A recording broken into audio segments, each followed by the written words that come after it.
కాబోయేగా Telangana BJP chief సీనియర్లకు పట్టం కడతారా? సామాజిక వర్గాన్ని బేస్ చేసుకుని చీఫ్ ని నిర్ణయిస్తారా? లేదంటే పొలిటికల్ గా పట్టు జనాల్లో గుర్తింపు ఉన్న నేతనే ఫైనల్ చేస్తారా? అతి త్వరలో దీనిపై అధికారిక ప్రకటన రాబోతోంది. ఇప్పటికే కొన్ని పేర్లు షార్ట్ లిస్ట్ కూడా చేశారు. ఇంతకీ హైకమాండ్ దృష్టిలో ఉన్నది ఎవరు? సారథిగా పార్టీని పరుగులు పెట్టించే ఛాన్స్ ఎవరికొస్తుంది? తగ్గేదేలే అంటున్న మాస్ లీడర్లు, మమ్మల్ని గుర్తించండి అంటున్న సీనియర్లు. హైకమాండ్ ఈక్వేషన్స్ ఎలా ఉన్నాయి? సైద్ధాంతికంగా బలమున్న నేత కోసం చూస్తున్నారా? ప్రజల్లో మంచి గుర్తింపున్న లీడర్స్కే ఛాన్సా? తెలంగాణ బీజేపీ అధ్యక్ష పదవి కోసం ఇప్పుడు పోటీ చాలా తీవ్రంగా ఉంది.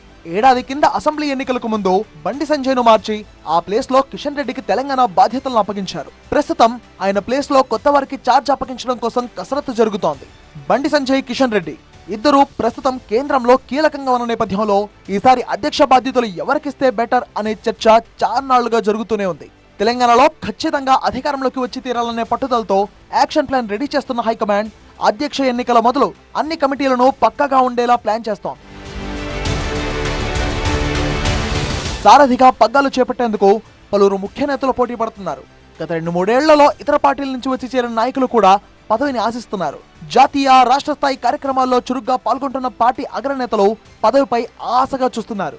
అయితే పోటీ పడుతున్న వారి సంఖ్య డబుల్ డిజిట్ లో ఉన్నప్పటికీ హైకమాండ్ ప్రిపేర్ చేసిన షార్ట్ లిస్ట్ మాత్రం 3 పేర్లే గట్టిగా వినిపిస్తున్నాయి. ఎంపీలో ఈటల రాజేందర్, డీకే అరుణ, మాజీ ఎమ్మెల్సీ రామచంద్రరావు రేస్లో ముందున్నారు.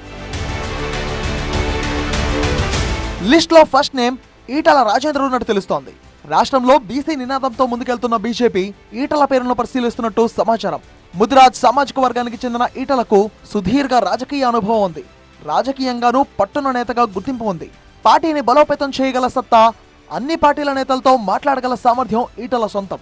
అంతేకాదు రాష్ట్ర బీసీ జనాభాలో అగ్రభాగం ముదిరాజ్ సామాజిక వర్గానిదే కావడంతో ఈటలనే బెస్ట్ ఆప్షన్ గా భావించే అవకాశాలు చాలానే ఉన్నాయి.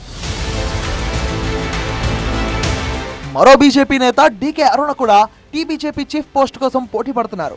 మహిళల కోటాలో డీకే అరుణ పేరును పరిశీలిస్తోంది హైకమాండ్. సీనియారిటీతో పాటు రెడ్డి సామాజిక వర్గ సమీకరణాలు డీకే అరుణకు ప్లస్ కానున్నాయి. ఖచ్చితంగా మహిళా నేతనే చీఫ్ గా నియమించాలని భావిస్తే మాత్రం డీకే అరుణ దాదాపుగా ఖరారైనట్లే.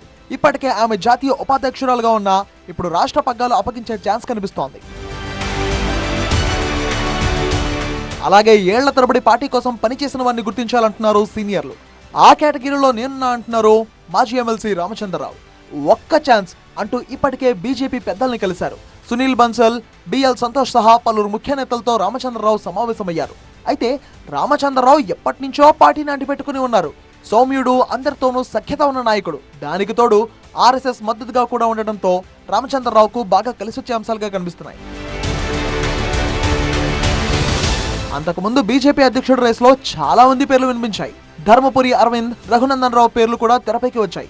కేంద్ర మంత్రి బండి సంజయ్ కూడా పోటీలో ఉన్నారు అన్న ప్రచారం కూడా జరిగింది. అయితే వారందరినీ కాదని ఇప్పుడు 3 పేర్లను బీజేపీ అగ్రనాయకత్వం షార్ట్ లిస్ట్ చేసినట్టు తెలుస్తోంది. మరోవైపు ఆర్ఎస్ఎస్ వ్యక్తే బీజేపీ చీఫ్ కావాలి అన్న నిబంధనలు ఏమీ లేదన్న కేంద్ర మంత్రి కిషన్ రెడ్డి కమెంట్స్ తో అసలు సారథిగా ఎవరికి ఛాన్స్ ఇస్తారు, ఎలాంటి ఈక్వేషన్స్ బేస్ చేసుకుని నిర్ణయం తీసుకుంటున్నారు అన్నది ఆసక్తికరంగా మారింది.